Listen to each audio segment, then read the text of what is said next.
Hey guys, thanks for tuning in to the Lathrop & Sons lab, and we thought it would be fitting this morning to discuss with you proper waterproofing application, and then also if you have an existing pair of our L&S Mountain Hunter Series boots and you've been using them, they're dirty, how do you go about cleaning that boot and then reapplying the waterproofer? And a common question that we have been getting is, when do you reapply? So let's start with the new pair of boots. You receive that new boot, it is going to come with this form. This is a care form. It also has 3 different types of waterproofing products that can be applied to that boot, and we will check that for you. These 2 particular boots, we have strongly been recommending the Granger Footwear Repel. So let's go into waterproofing this. So you received your new pair of boots. We all agree here at Lathrop & Sons ought to put about 10 days into the boots. That flexing motion, the lacing, the lace is getting drawn up. It causes the adhesions in the leather to open up, and it accepts the waterproofer a lot easier that way.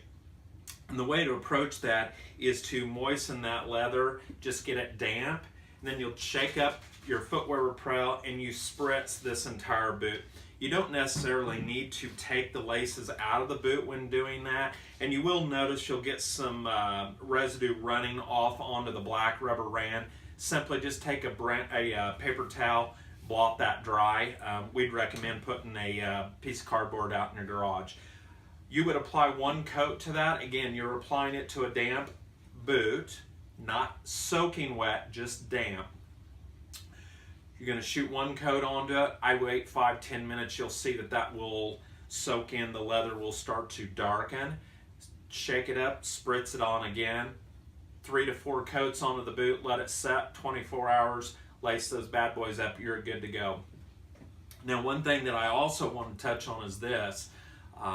If you have been wearing a pair of boots and you're in a wet environment and the outside of that boot is really damp, when you come in from that day's use, what you want to do is to kind of fluff these laces all the way to the toe.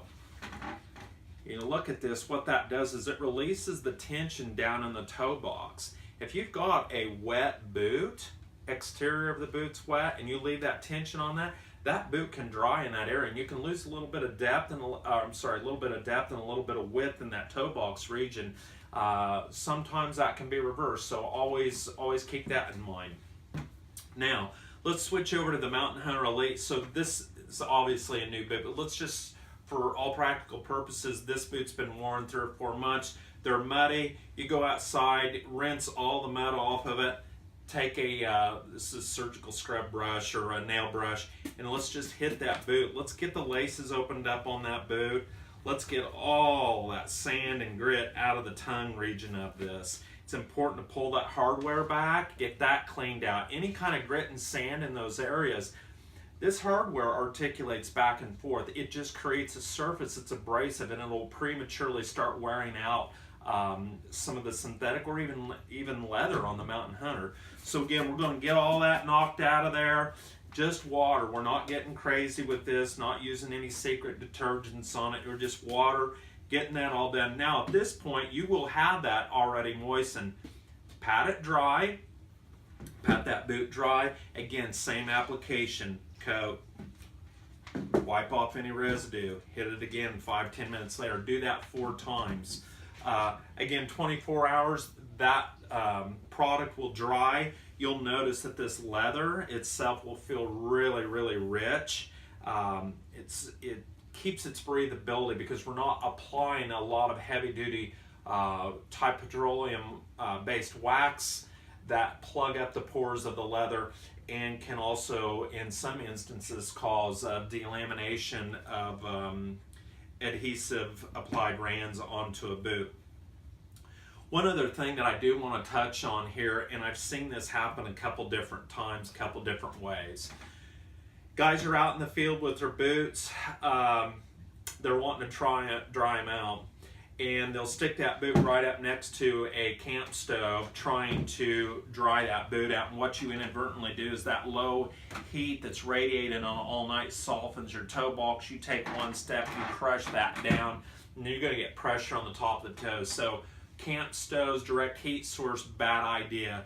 Pack the boots with paper to help dry out some of the sweat inside your boots if you're in really excessive wet environments. That's always a boot dryer. That's fine. Don't ever store a wet boot in a dark environment. That can actually mold and deteriorate the leather. And one thing back on this heat that I completely forgot about, and I saw a guy do it. He had a deck and didn't have a roof on it, and he set his boots out to dry, and that heat reflecting off of that deck, and I suppose it could happen if you're up in the mountains out on a flat rock and you set your boots on that. That sun hitting that, reflecting up on that boot can weaken and soften that toe box, causing that to collapse and, you know, destroy your boots. So I hope this tip's been very helpful for you guys. We'd like for you to follow us on our Lathrop & Sons, subscribe to our Lathrop & Sons YouTube, and follow us on our Instagram, Lathrop & Sons Boots, and we'll keep bringing these videos to you. Thank you.